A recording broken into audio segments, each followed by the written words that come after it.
la verdad es que fíjense que ya hace algún tiempo, por no decir años, que se ha ido perdiendo en la sociedad de hoy en día lo que verdaderamente es el significado de lo que se llama Navidad.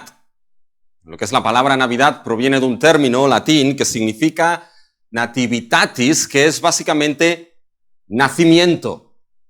Y se ha perdido ya desde hace algún tiempo esa realidad de que la Navidad tiene que ver con el nacimiento. Uno solamente tenía que pasarse algunos años atrás por lo que era la Plaza Sant Jaume y tenía que hacer un esfuerzo imaginativo más allá de lo que era la capacidad de uno para intentar descubrir qué era lo que ahí en la Plaza Sant Jaume habían puesto.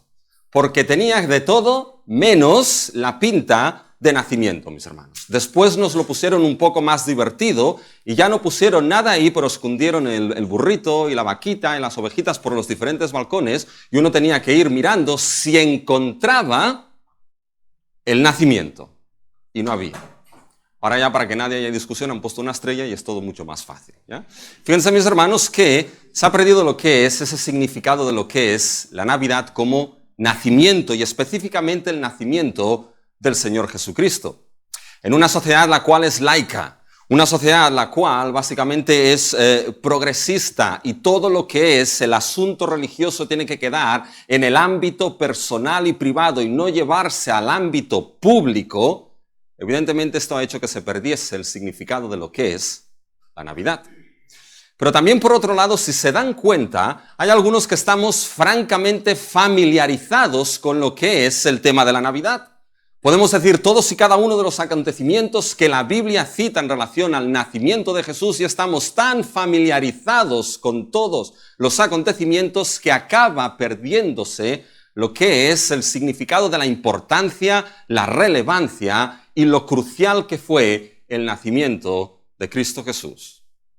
Ya sea bien porque hay un desconocimiento o ya sea bien porque hay una familiaridad, a veces se pierde lo que es el significado de la Navidad y lo importante que fue.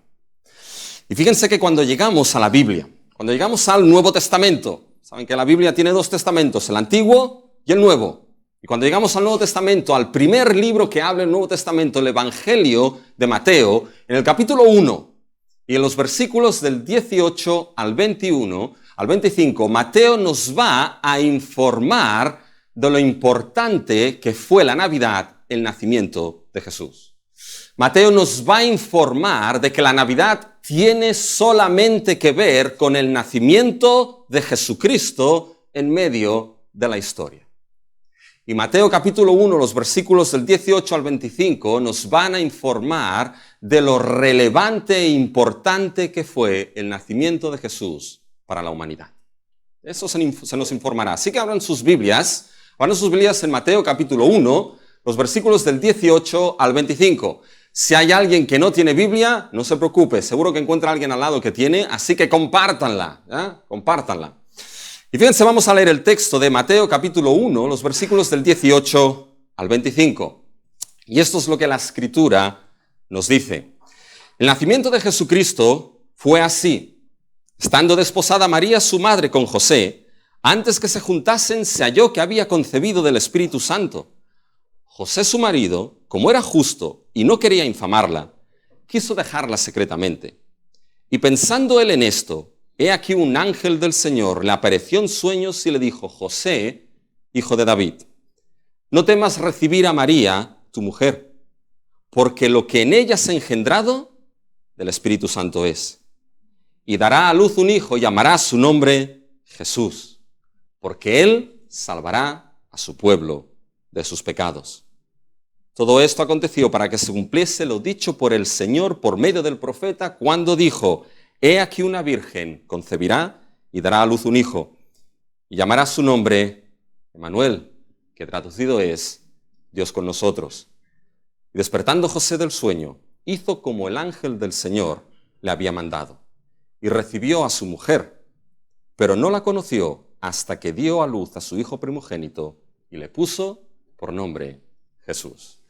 Hasta aquí la palabra de nuestro Dios. Y fíjense, mis hermanos, que en estos versículos que hemos leído, y todos aquellos que escuchan, se nos informa de tres cosas en el día de hoy. Se nos informa primero de lo que es la verdad histórica del nacimiento de Jesucristo. Segundo, se nos informa de lo que es el propósito del nacimiento de Jesucristo. Y tercero, se nos informa de lo que es la respuesta a dar en relación al nacimiento de Jesús, al nacimiento de Jesucristo. De esas tres cosas se nos informa en este texto de Mateo. Y voy a intentar en la mayor brevedad posible en el día de hoy. Cuando digo esto, aquellos que nos visitan saben que la Iglesia de Piedra Ayuda nunca me cree cuando digo esto, ¿ya? Porque mi brevedad es relativa, en cierto sentido. Ya que vivimos en un mundo posmoderno que no hay verdad absoluta, pues mi verdad, mis hermanos, es relativa en cuanto al tiempo, ya en ese sentido. Pero fíjense que voy a intentar destacar esas tres cosas en el día de hoy. Y lo primero que se nos informa es la verdad histórica del nacimiento de Jesús, mis hermanos. Y el nacimiento de Jesús fue primeramente un evento acontecido en medio de la historia. Fíjense cómo empieza el versículo 18 de Mateo. Es claro, en el capítulo 1, versículo 18, Mateo nos dice, el nacimiento de Jesucristo fue así. Fíjense que este inicio puede parecer un inicio obvio, puede parecer una frase simple, puede parecer una frase sin importancia, mis hermanos, pero aquí lo que hace Mateo es establecer lo que es el centro y el foco principal de lo que es la Navidad. La Navidad como se conoce no en el mundo de hoy en día, sino la Navidad, mis hermanos, como está establecida por la Escritura. Cuando Mateo escribe y dice, el nacimiento de Jesucristo fue así, Mateo establece que el foco principal de la Navidad, el centro principal de la Navidad, el corazón principal de la Navidad, de la Nativitatis, es el nacimiento, pero no de cualquier persona, sino el nacimiento de Jesús de Nazaret. El nacimiento de Jesús el Cristo. El nacimiento de Jesucristo.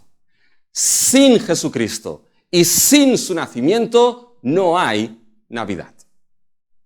Lo que el mundo y la sociedad de hoy en día ha perdido en cuanto a lo que es a la Navidad, fíjense que Mateo lo establece de una manera clara. Si se quita de la escena a Jesucristo, si se quita de la escena a su nacimiento, entonces nos quedamos sin nativitatis, nos quedamos sin Navidad. Llámale a las fiestas de hoy en día lo que tú quieras, pero no le llames Navidad, porque sin Cristo no hay Navidad. Y fíjense que aquí Mateo establece el centro, el corazón y el foco, pero no se limita simplemente a informarnos que Jesucristo nació. No se limita simplemente a esto. Se limita también a decirnos cómo ese nacimiento fue dado. Es decir, nos va a dar detalles alrededor de ese nacimiento. Nos va a decir que nació, pero nos va a dar detalles de gran importancia en relación al nacimiento de Jesús. Fíjense que en el versículo 18 se nos dice, el nacimiento de Jesucristo fue así, o literalmente fue de esta manera. Por lo tanto, nos va a describir cómo fue este nacimiento, o siendo más específicos y más honestos con el texto bíblico, no nos define tanto cómo se dio ese nacimiento, sino aspectos relacionados que le dan a importancia. Porque uno cuando va al texto de Mateo no ve cómo fue ese nacimiento, no ve las contracciones que María tuvo, no ve a José al lado de María ahí contando si en 5 minutos tenía que haber 2 contracciones y entonces quiere decir que el niño llegaba. Yo recuerdo cuando Leida quedó embarazada, mis hermanos, no sé cómo sobreviví a ello. ¿Por qué? Porque a mí el médico me dijo, en 5 minutos tiene que haber 2 contracciones. Si en 5 minutos no hay esas 2 contracciones, tranquilo, el parto todavía está lejos. Bueno, pues llegó la madrugada, Leida se puso de parto, ¿ya? Y yo, ¿qué es lo que hacía? Yo estaba bien tranquilo, con el reloj en mi mano, contando si en 5 minutos tenía 2 contracciones. Y mis hermanos, reconozco que fui un legalista de los embarazos en aquel día. Porque yo le decía, no. Oye, han pasado 6 minutos y no has tenido 2 contracciones. Ha habido una, sí, una, pero que ha durado 5 minutos. ¿Ya? Así que al final llegó un momento que Leida me dijo, oye, coge el teléfono, por favor, llama ya. ¿Ya? Piensa que nosotros no vemos esto aquí. No vemos cómo María tuvo las contracciones, cómo se dio el parto, cómo José ahí estaba contando si en 5 minutos había las 2 contracciones. No. Lo que se nos da son detalles en relación a ese nacimiento, que es lo que precisamente le dan importancia. Y una de las cosas que Mateo nos dice es que ese nacimiento no fue una fábula y un mito, fue un hecho histórico. Fue un acontecimiento histórico en medio de la historia de la humanidad. Fíjense que en el versículo 18 se nos dice el nacimiento de Jesús. Y esa palabra que aquí Mateo está utilizando es una palabra un tanto especial, porque es la misma palabra que utiliza para el primer versículo de este capítulo. Cuando Mateo dice el libro de la genealogía de Jesucristo, hijo de David, hijo de Abraham. Esa palabra genealogía es la misma palabra que aparece para nacimiento en el versículo 18. Es la palabra genealogía, la palabra origen, la palabra inicio. Y nos está diciendo Mateo, el libro del origen, de la genealogía de Jesús, el Cristo. No podemos olvidarnos que el Evangelio de Mateo fue escrito para judíos. La audiencia principal era judía. Por lo tanto, cuando aquí Mateo dice, oye, la genealogía, el inicio de Jesús, el Cristo, es decir, el Mesías, el esperado, el anhelado, el ungido por Dios para llevar a cabo el propósito de Dios en este mundo. El origen de Jesús, el Cristo, el hijo de David, y esto era importante porque lo ponía entonces, mis hermanos, en la línea de realeza del rey David. El rey David fue el rey por excelencia de Israel. Y ahora aquí viene Jesús el Cristo, que es el hijo de David, descendiente, por lo tanto, es el que tiene el trono legítimo, rey legítimo de su pueblo. E hijo de Abraham. Por lo tanto, es quien tiene las promesas que Dios dio a Abraham. Cuando Dios llamó a Abraham, le dijo, Abraham, vete de tu tierra y de tu parentela a la tierra que yo te mostraré. Y te bendeciré y engrandeceré tu nombre. Y te daré una gran nación. Y le dijo, y bendeciré a los que te bendijeren, y maldeciré al que te maldijere. Y en ti, le dice Abraham, en ti, Abraham, serán benditas todas las familias de la tierra. La bendición del Dios Altísimo, del Creador de los cielos y la tierra, le dice, Abraham, en ti serán benditas todas las familias de la tierra. Y ahora viene aquel que dice, ese es Jesús el Cristo, el Hijo de Dios, el Hijo de David, hijo de Abraham. Es quien tiene sobre sus hombros la bendición del Dios Altísimo para las naciones. Por eso el Evangelio de Mateo termina con Jesús diciéndole a sus discípulos, id por todas las naciones y haced discípulos, bautizándolos en el nombre del Padre, del Hijo y del Espíritu Santo y enseñándoles todo lo que yo os he mandado. Fíjense que así es como empieza, mis hermanos, este Evangelio de Mateo. Y ahora fíjense que esa misma palabra dice, bueno, y ese Jesús que es el Cristo, el Hijo de Dios, el Hijo de Abraham, versículo 18, la genealogía, el nacimiento de Jesucristo fue así. Ahora, ¿saben lo que es interesante aquí? Es saber qué tenemos entre el versículo 1 y el versículo 18.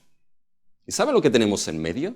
Tenemos un texto fascinante, un texto que yo estoy seguro que les gusta leer. Porque tenemos una genealogía, mis hermanos, una genealogía de nombre, tras nombre, tras nombre y tras nombre. La genealogía de Jesús, fíjense cómo va, fíjense. Abraham engendró a Isaac, Isaac a Jacob a Judá y a sus hermanos. Judá engendró de Tamar a Fares y a Zara. Este no es el de la ropa, y a Zara. Fares a Esrom, y Esrom a Aram. Aram engendró a Aminadab, Aminadab a Nasón, y Nasón a Salmón. Salmón engendró y sigan así por 17 versículos, mis hermanos. Un nombre tras otro, un nombre tras otro. Pero ¿saben por qué esto es importante? Déjenme que les explique algo de las genealogías. Las genealogías no eran simplemente citar nombres.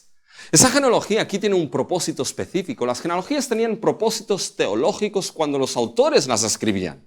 Y aquí esa genealogía tiene varios propósitos. Uno, mostrar que Jesús es el hijo de David, el rey legítimo.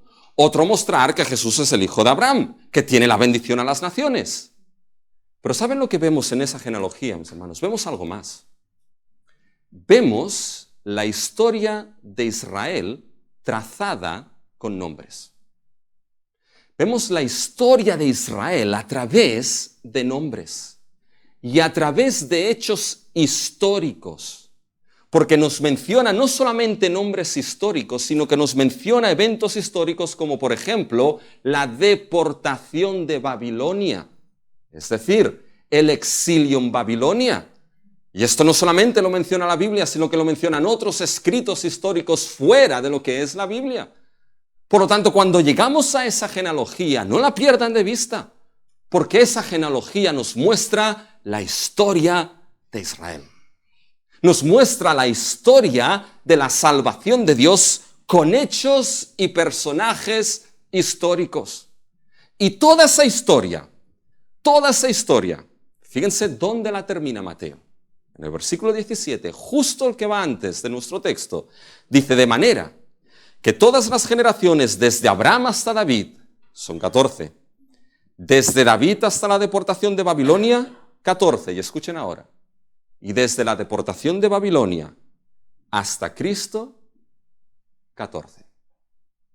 ¿Saben lo que está haciendo aquí Mateo? Mateo con esta genealogía no solamente te está diciendo lo que aquí escuchas es historia. Lo que aquí lees es historia. Lo que aquí meditas es historia.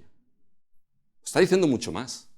Que toda esta historia real, esa historia de Israel, esa historia de Dios con Israel y la salvación, toda esa historia, su fin último, su cumplimiento último es la persona de Cristo. Él es quien da al fin el cumplimiento de toda esa historia. Por lo tanto, Mateo ha hecho algo sublime. Ha situado la persona de Cristo Jesús, ¿saben dónde? En el contexto de la historia.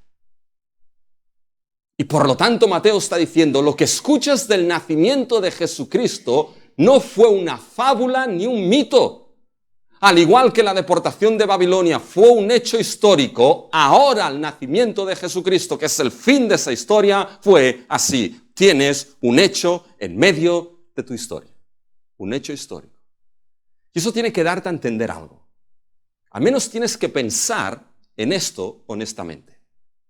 De que si la Biblia lo presenta como un hecho histórico, el nacimiento de Jesús no fue una fábula. Las fábulas no tienen base histórica. Tampoco fue un mito, porque los mitos se dice que empiezan con base histórica, pero a lo largo de la historia del tiempo se cambian, se modifican y se embellecen para dar un significado concreto. No. Mateo no está interesado en esto. Mateo simplemente te dice, ahora el nacimiento de Jesús fue así. Y no fue que Mateo se basa en un hecho histórico y lo embellece para entonces dar la visión de que Jesús es el Cristo, el Hijo de Dios y el Salvador de este mundo. No, lo que te presenta Mateo aquí es que el nacimiento de Jesús fue un acontecimiento histórico. Si he hablado de historia con la deportación de Babilonia, ¿por qué cambiar ahora a una fábula o a un mito? ¿Te lo has preguntado? Quizá alguien dirá, hombre, es que no me puedo creer esto de una concepción virginal o de que fue por el Espíritu. Pero se crea o no se crea, el problema no está en la Biblia. El problema está en si lo crees o no lo crees. Pero el hecho sigue siendo histórico. Que es el contexto donde Mateo lo establece. Y fíjense que incluso, como Pablo le dijo a los atenienses, incluso vuestros profetas o vuestros filósofos hablan de esto. Porque tenemos fuentes externas a la Biblia, fuentes históricas que nadie negaría. Como por ejemplo Tácito, un historiador romano que habló de Cristo. Fíjense lo que dijo Tácito. Cristo, de quien el nombre tuvo su origen, sufrió la pena máxima durante el reinado de Tiberio a manos de uno de nuestros procuradores, Poncio Pilato. Tácito, le diríamos a la sociedad, uno de tus escritores, habla de Cristo. Suetonio, otro de tus historiadores, sociedad, habla de un tal Crestos, que es el Cristo.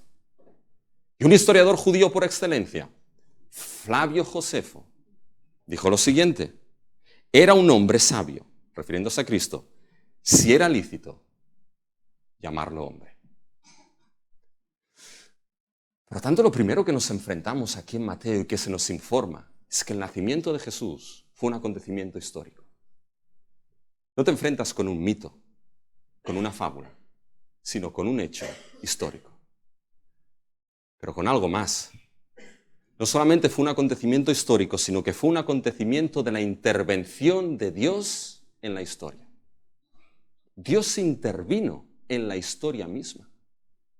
Fíjense ahora, cuando seguimos con nuestro texto adelante. Fíjense cómo se va a mencionar que todo esto es por obra del Espíritu. Pero se nos menciona la situación en la cual estaba María y José.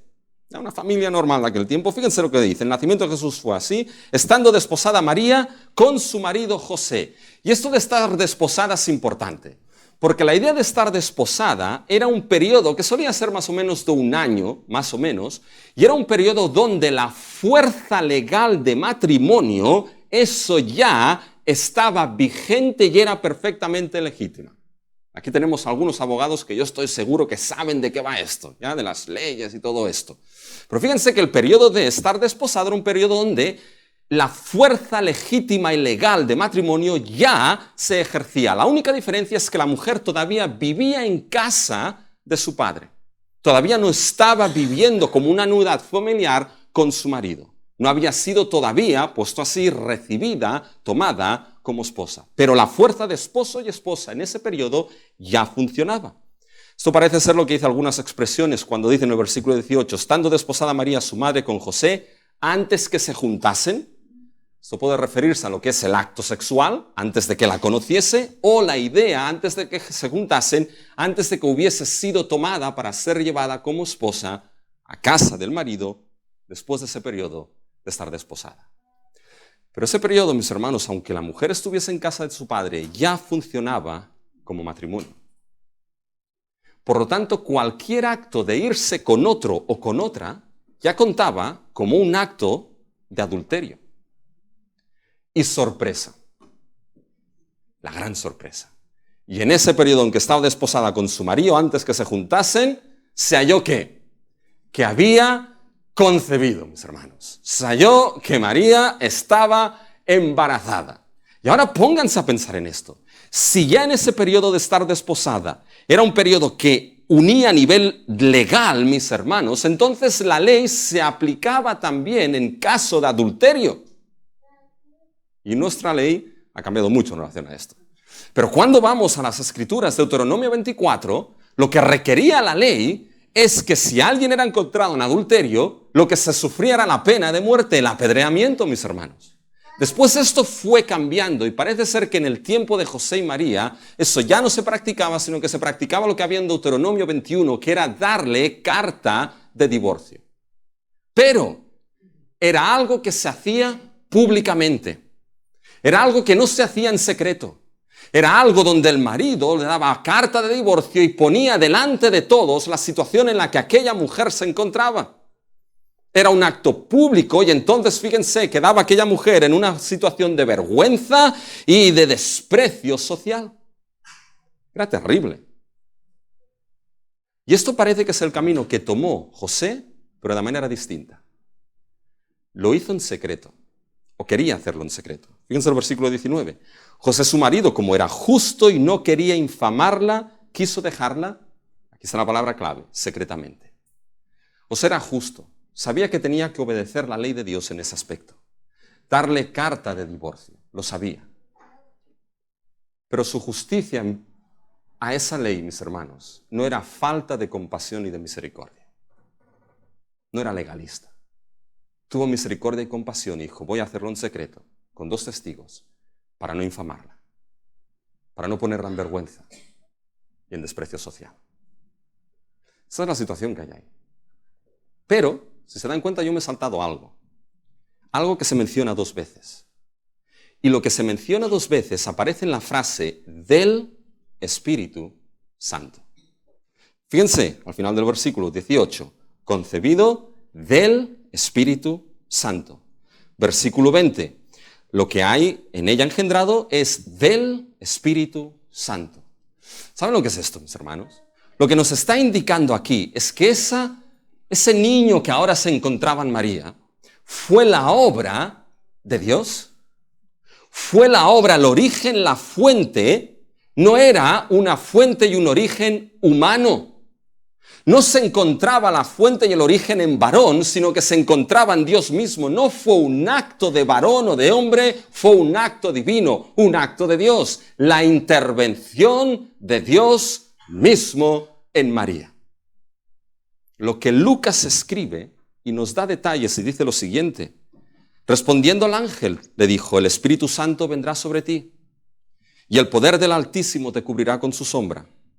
Por lo cual, el santo ser, el ser que nacerá, el santo ser será llamado Hijo de Dios.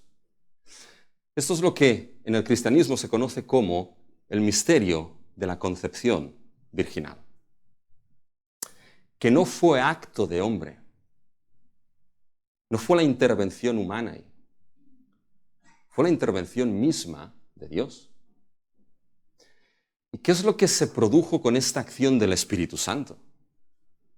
Fíjense, lo que no sucedió es que en María hubiese un feto ya allí y entonces el Espíritu lo formase como el Hijo de Dios o Jesús. No, esa no es la idea. No es la idea de que había alguien andando por ahí que se llamaba Jesús y de repente el Espíritu Santo actuó en él y pasó de ser Jesús, pasó a ser el Hijo de Dios. No es esto. En María, en el útero, no había nada. Esa expresión, mis hermanos, que encontramos aquí, fue encontrado del Espíritu Santo, la palabra que utiliza aquí, fue encontrado en su útero. Utiliza una palabra que en griego es la palabra donde viene el tema gástrico. En su útero, en su barriga, fue encontrado el Espíritu Santo. Lo que hizo el Espíritu, mis hermanos, lo que hizo el Espíritu para aquellos que escuchan, y tienes que saber que el Espíritu en la Biblia tiene una función creadora.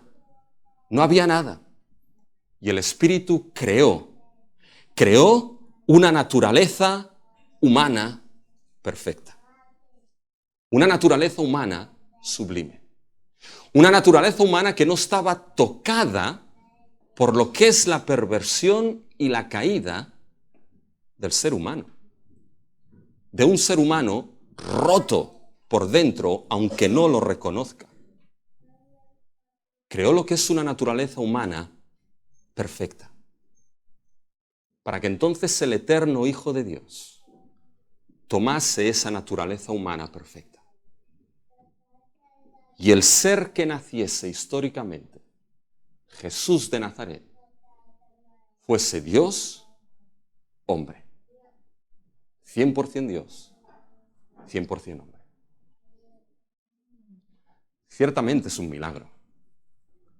Ciertamente es un misterio. Pero ciertamente fue la intervención de Dios en la historia. ¿Sabes? Cuando miras la Navidad desde el punto de vista bíblico, cuando miras a la Navidad desde el punto de vista bíblico, pregúntate, ¿qué es lo que estás viendo ahí? ¿Qué es lo que crees que la Biblia está mostrando?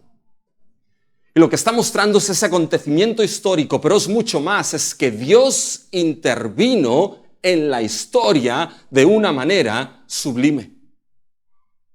De que Dios ha intervenido y sigue interviniendo en la historia de maneras sorprendentes. Creó los cielos y la tierra, es una intervención en la historia sublime, pero no hay mayor intervención, no hay mayor acto de Dios, no hay mayor maravilla de Dios en la historia del nacimiento de nuestro Señor Jesucristo, que el eterno Hijo de Dios se encarnó y se hizo hombre. Y ese hecho histórico cambió la historia, cambió los calendarios, cambió vidas, sigue cambiando vidas y seguirá cambiando vidas el Señor Jesús que nació en medio de la historia. Cuando contemplas Navidad, ¿qué contemplas? ¿Una fábula? ¿Un mito? ¿Un hecho histórico de la sublime intervención de Dios? Y quizá uno se pregunta, ¿por qué Dios tuvo que intervenir así en medio de la historia? Y saben, se nos informa de una segunda cosa. No solamente se nos informa de la verdad histórica, sino que ahora se nos informa de lo que es el propósito del nacimiento de Jesús. Y aquí hay tres preguntas a hacernos. Primero, ¿cuál es el propósito del nacimiento de Jesús? Y el propósito, mis hermanos, es un propósito salvador. Ahora vamos a la parte más importante del mensaje y del texto. ¿Saben por qué? Porque ahora el ángel habla. y le explica qué es lo que sucedió allí a José. Y esa explicación, ¿saben qué es importante? Porque en esa explicación se nos dice lo que pasa, pero es importante y fue de alta necesidad para José. Porque ustedes y yo sabemos que fue del Espíritu Santo, porque lo ha dicho Mateo. Pero ¿cómo lo sabía José? Ahora imagínense, pónganse ustedes en aquella situación. Pónganse que quizá en un periodo después de esos 3 meses, ¿ya? Que quizás cuando ya empieza a notarse el embarazo, después de esos 3 meses, pónganse en la situación, María, José, y de repente José se da cuenta de que María está embarazada. Y ahí entonces José le dice, pero María, ¿qué has hecho? ¿Por qué me has hecho esto? ¿Cómo has podido cometer un error así, María? ¿Qué has hecho? Y María, José, tranquilo, José, que te lo voy a explicar. Hay una explicación perfectamente lógica, coherente y racional en este asunto. Yo te lo explico, José. Bueno, María, vale más que la explicación sea buena. Lógica, coherente y totalmente racional. Dice, totalmente, José. Se me apareció un ángel y me dijo que concebiría del Espíritu Santo y que el ser que nacería sería el Mesías que tú y yo estamos esperando. Anda ya, María, que no estoy para bromas. ¿Se han puesto en esa situación? Por eso, mis hermanos, era necesaria que la explicación para José no fuese una explicación humana, fuese una explicación divina. Fuese Dios mismo a través de un ángel quien trajese esa explicación. ¿Y sabes qué? La cosa no ha cambiado tanto hoy en día. Porque la incredulidad del ser humano necesita que Dios intervenga. Y la incredulidad de un ser humano le hace decir, esto es imposible. Y Dios tiene que obrar para explicarlo. Y que entiendas. Y créeme que es una oración que tenemos. Que no sea carne y sangre, sino Dios que está en los cielos, quien te revele ese nacimiento de aquel que nació para salvar. Y tú tienes ese testimonio aquí, en la Escritura, y las palabras del ángel, al igual que lo tuvo María y que lo tuvo José. Y fíjense que establece el propósito del nacimiento de Jesús. Fíjense los versículos 20 y 21. Y pensando él en esto, en dejarla, he aquí un ángel del Señor le apareció en sueños y le dijo, José, hijo de David. Es la única mención en el Evangelio de Mateo donde este término no se aplica a Jesús, sino a José. Y es importante porque aquí José le va a dar la línea de realeza a Jesús como hijo de David. Y dice, José, hijo de David, le dice, se le apareció José, hijo de David, no temas recibir a María, tu mujer, porque lo que en ella se ha engendrado del Espíritu Santo es. Aquí se lo dice, lo que hemos explicado, se lo dice. Y ahora fíjense, le dice algo más. Y dará a luz un hijo, y llamará su nombre Jesús. Eso es vital aquí. Porque el hecho de que José le diese nombre a ese niño Jesús, actuaba José como lo que se llamaba el pater potestas. Es decir, le daba la potestad, lo adoptaba para que ahora fuese de la línea de David y por tanto rey legítimo. Dice, llamará su nombre Jesús. ¿Por qué no Abraham? Oye, el patriarca, Abraham. ¿Por qué no José? Como José. ¿Por qué no Zacarías? ¿Por qué Jesús? Y fíjense que el texto es claro, nos da una razón. Le llamará su nombre Jesús, y aquí está la razón. Porque Él salvará a su pueblo de sus pecados. Jesús significa Jehová salva. Quédense con esto. Este énfasis es vital. Jehová salva. En Jesús, Dios salva. Y llamará su nombre Jesús, porque Él salvará a su pueblo de sus pecados. Aquí hay varias preguntas. ¿Qué significa eso de salvará? Porque quizá les he explicado esto ya en alguna ocasión, de que cuando estábamos en Canadá paseando por el lago Ontario, estaba hablando con una persona y le expliqué esto. ¿Y saben lo que esa persona me dijo? Me dijo, ¿salvo?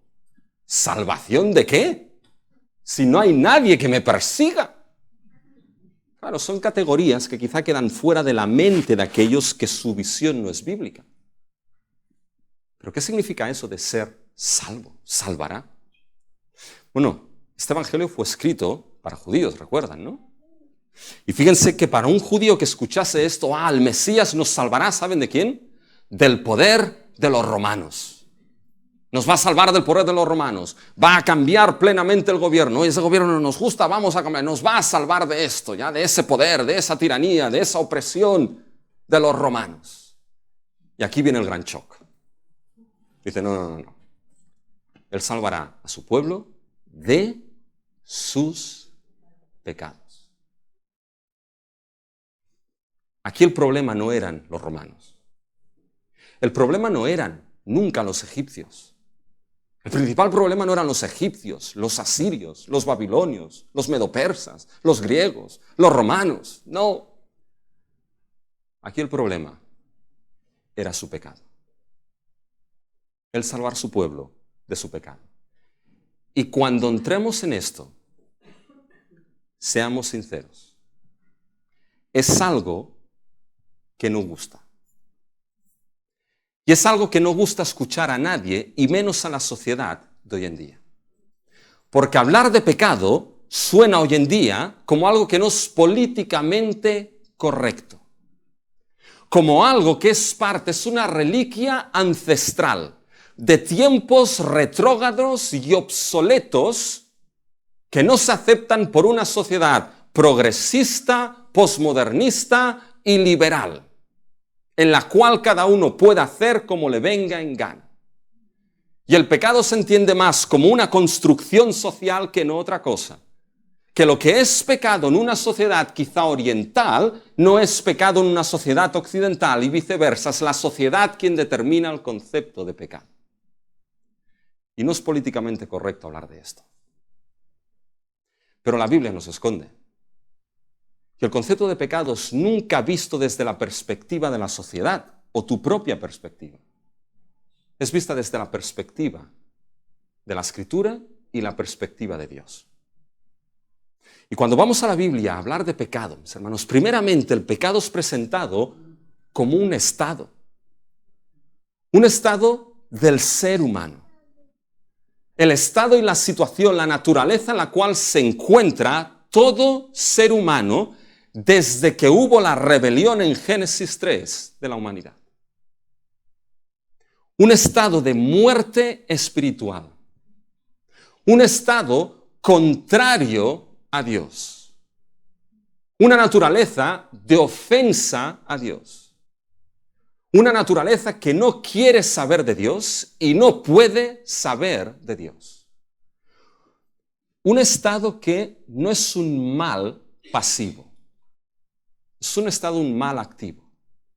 Corroe, pervierte y deshumaniza.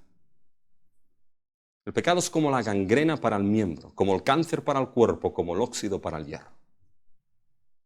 Corrompe, deshumaniza y pervierte. Y muestra que el ser humano, aunque no se reconozca, está roto en sí mismo. Es una humanidad que es capaz de cosas que por la gracia de Dios son buenas, pero de hechos terribles y vergonzosos. Y uno puede mirar su propia vida y a veces dice, ¿cómo es posible que esto esté en mí? Pero el pecado no solamente es ese estado, es un acto de rebelión, de transgresión y de crimen siempre delante de Dios. La perspectiva aquí es Dios. Por eso hay palabras como la transgresión, transgredir la ley. Y eso es levantarse en rebelión contra aquel que ha establecido la ley. Es un acto de rebelión, de transgresión, y es un crimen. Un crimen de muerte delante del Dios de vida eterna. Y por lo tanto, si es un crimen mortal, la sentencia de ese crimen es la muerte. y el juicio es la condenación eterna. No gusta hablar de esto, pero es la visión bíblica del pecado. Lo he dicho más de una vez aquí en la iglesia, nos morimos no porque nos hacemos viejos, sino porque es la sentencia sobre nuestras cabezas que 100% determina a todo ser humano de que su problema es el pecado. Pero si esto es terrible, escucha las palabras del ángel. Escucha la gloria que hay en esas palabras del ángel dichas a José. Llamarás su nombre Jesús, porque Él salvará a su pueblo de sus pecados. Hay algo horrible, pero hay algo más glorioso, que es la salvación en Cristo. Porque Él nació para salvar. Porque Él nació para salvar. Murió en la cruz y derramó su sangre para salvar.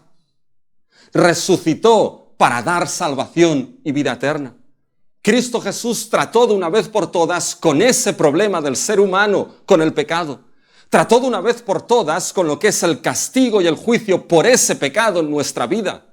Lidió una vez por todas con esa consecuencia última de la muerte. Sí, el cristiano se muere, pero qué gran esperanza tenemos de poder decir sublime gracia que a un infeliz salvó. Porque esto cambia toda la eternidad. Ahora, pero hay otra pregunta aquí.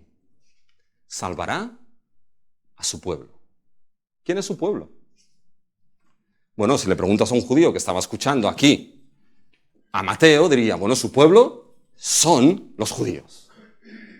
Su pueblo es Israel. Y Mateo aquí dice, espérate un momento. Porque en el Evangelio de Mateo se produce un cambio. En el Evangelio de Mateo, aquellos que tenían que recibirlo no lo recibieron y Jesús mismo dijo, ¿sabéis qué? Yo daré el reino, ese reino de salvación, a aquellos que hagan frutos dignos de arrepentimiento.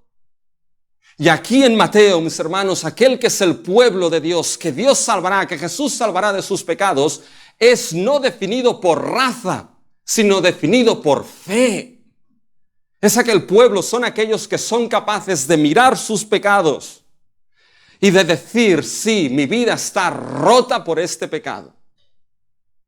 Que es esa losa que pesa en la vida por esa desobediencia y por ese pecado. Pero entonces son capaces de arrepentirse y mirar a Cristo y decir, este es el Cristo, este es el Hijo de Dios, Jesús de Nazaret es el único Salvador. Es por fe en Él. Y saben, en la genealogía de Jesús hay unos nombres interesantísimos. Hay los nombres de 4 mujeres, Tamar, Rahab, Ruth, Betsabé. Y si sabes algo de esas mujeres, fíjense, al menos Rahab y Ruth no eran judías. Y están en la genealogía de Jesús. ¿Qué es lo que está diciendo esto? ¿Qué es lo que dice la Biblia aquí? Que en Cristo tiene cabida toda tribu, toda lengua, toda raza, toda nación. Que en Cristo tiene cabida todo aquel que es capaz de arrepentirse por la gracia de Dios de sus pecados y de mirar a ese Jesús que nació como Salvador y decirle, Señor, perdóname por mi pecado delante de ti. Y no hay excepción, todo aquel tiene cabida por arrepentimiento en Cristo Jesús. Pagó por mi culpa, por mi pecado. Quizá hay esa carga pesada en tu vida, ese pecado que oprime tu vida. Y quizá pienses, es que ese pecado tan terrible, esa situación, no hay perdón para mí. No hay quien pueda sacar esa losa de mi vida. No hay quien pueda aceptarme de esta manera sabiendo quién soy yo. Pues sabes que hay uno que sí puede. Porque nació para salvar, murió para salvar y resucitó para salvar.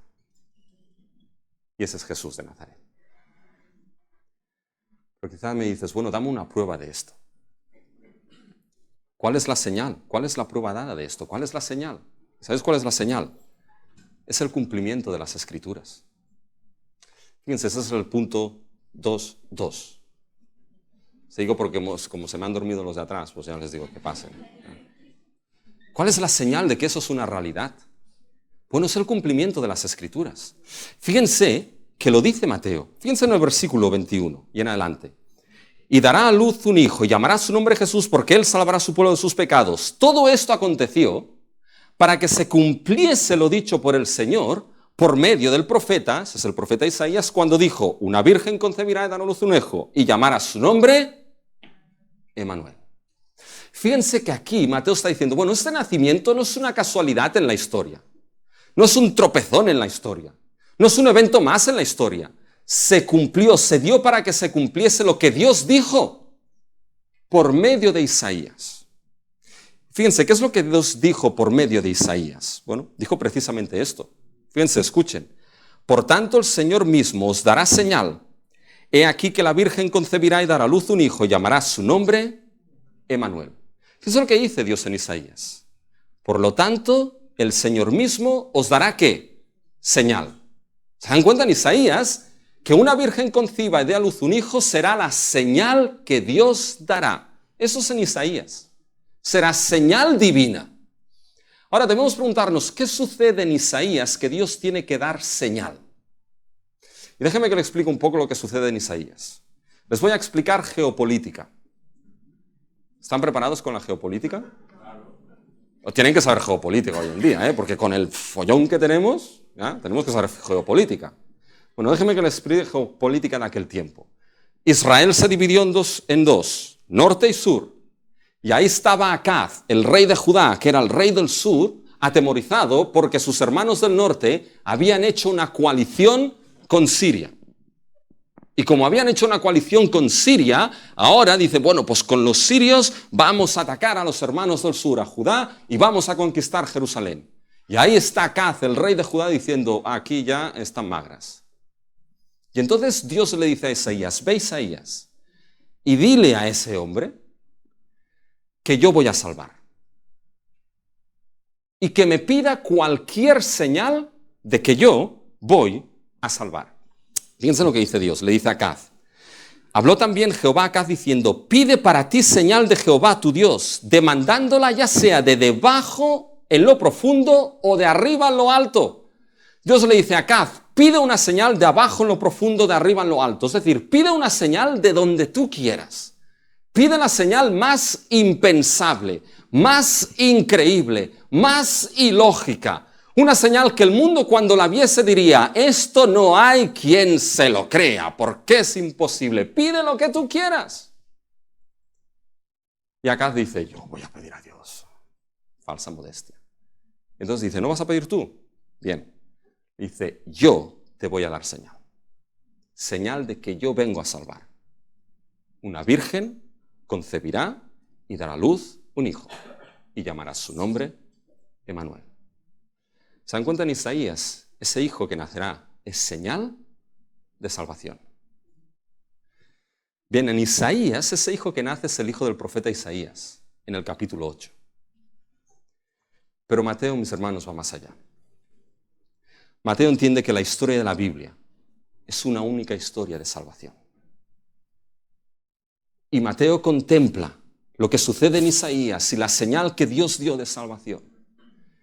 Y lo que Mateo entiende en la Escritura entiende es que esa señal de ese niño nacido de una virgen es una luz que alumbra a un hijo mayor. Es la sombra de un hijo mucho mayor, mucho más grande, de una salvación última y más sublime.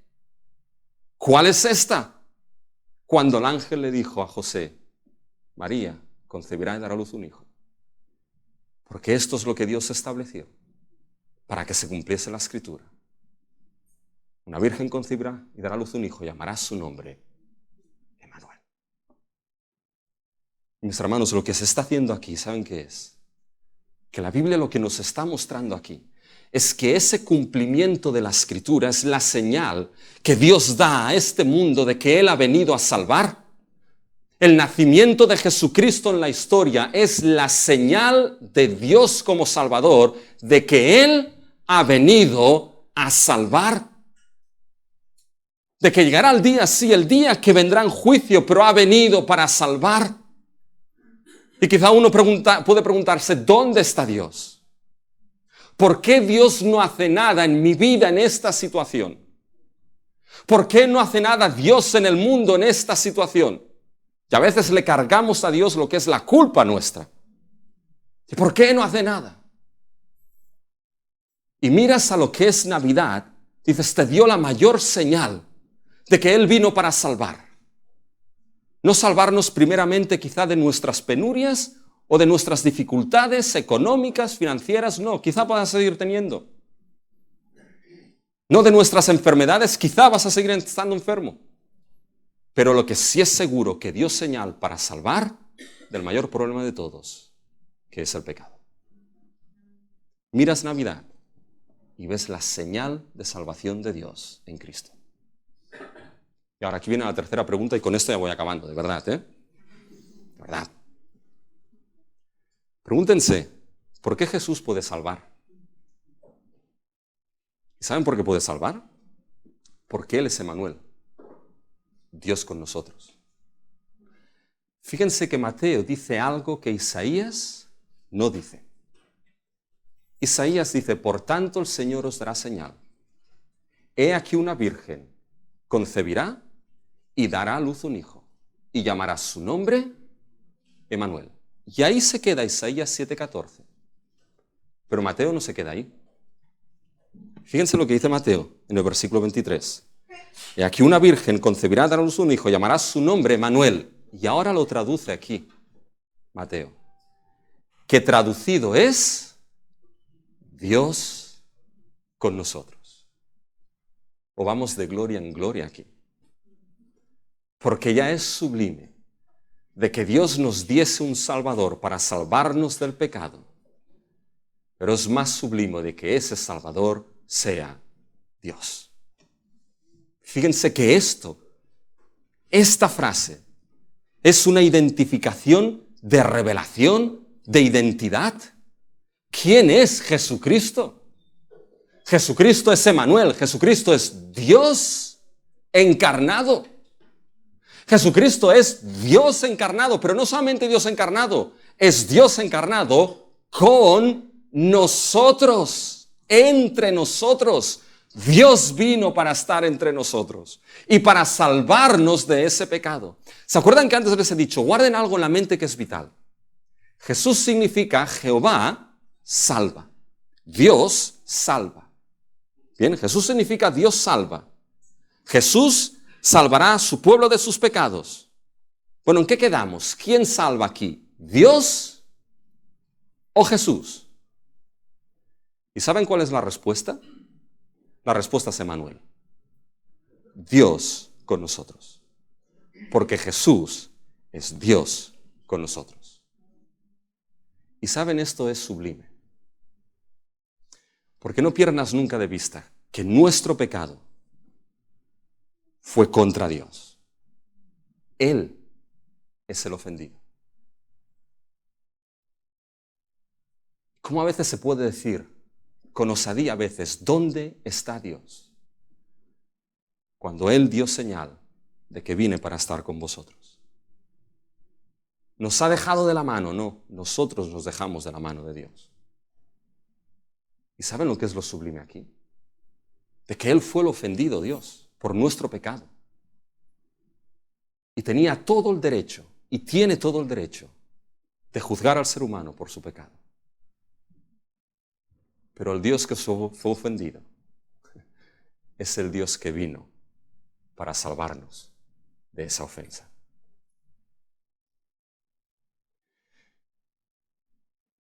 Y esto muestra algo que está en el ser de Dios.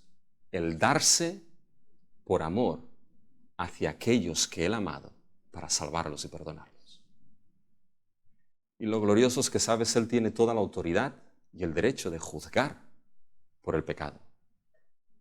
En la vida personal, en la vida del ser humano, porque es Dios y es el ofendido. Pero escucha lo siguiente. Al igual que tiene toda la autoridad para juzgar, tiene toda la autoridad para perdonarte y salvarte. Y Navidad demuestra de que Dios no solamente tiene la autoridad, sino también el deseo y la voluntad de salvarte de tus pecados. De que puedas volverte a Cristo. Y decir, sí, quizá mi vida está rota por dentro, quizá nadie lo sabe. Yo lo sé. Nadie más lo nota. Quizá hay ese pecado que me corroe, esa losa que me lleva al infierno. Pero puedes mirar a Cristo, quien nació para salvar, murió para salvar, fue resucitado para salvar. Dios con nosotros. ¿Cuál es la respuesta? Fíjense que esta es la conclusión. Se nos informa de la respuesta a dar al nacimiento de Jesús. Y la respuesta es una respuesta de fe y obediencia. Fíjense cómo termina ese capítulo de Mateo. Y después José, del sueño, hizo como el ángel del Señor le había mandado, y recibió a su mujer, pero no la conoció hasta que dio a luz su hijo primogénito, y le puso por nombre Jesús. ¿Saben lo que hizo José? Demostrar que fue justo. Obedeció. A esa revelación del ángel de quién es Jesús, obedeció. Pero obedeció por fe. Creyó al ángel y obedeció. Y saben, esa respuesta frente a un José que podía ser incrédulo, la misma respuesta que se plantea a la humanidad, a ti que escuchas en el día de hoy. Llamarás su nombre Jesús porque Él salvará a su pueblo de sus pecados. Dios con nosotros. La cuestión es que por la gracia de Dios creerás en ese Jesús. Y obedecerás con arrepentimiento y fe. Quizá no lo entiendo todo, pero sí sé quién soy. Y por la gracia de Dios sé quién es Jesús de Nazaret. Dios con nosotros, mi Salvador. Dios quiera que esa respuesta por la gracia de Dios pueda ser dada en tu vida. Y si ya la has dado, la fe y la obediencia es lo mismo. Porque Cristo se entregó siendo humilde. Y Pablo escribió a los filipenses diciendo, ¿sabes qué? Cristianos, haya en vosotros el mismo sentir que hubo en Cristo Jesús, quien siendo igual a Dios, no tomó esa gloria eterna como cosa para sí mismo, sino que dejó esa gloria atrás y se hizo hombre, siervo, esclavo, para morir por aquellos que Él amó. Y ese sentir de humildad y de darse a los demás es el sentir que tiene que haber en nosotros, aquellos que hemos creído en Cristo Jesús.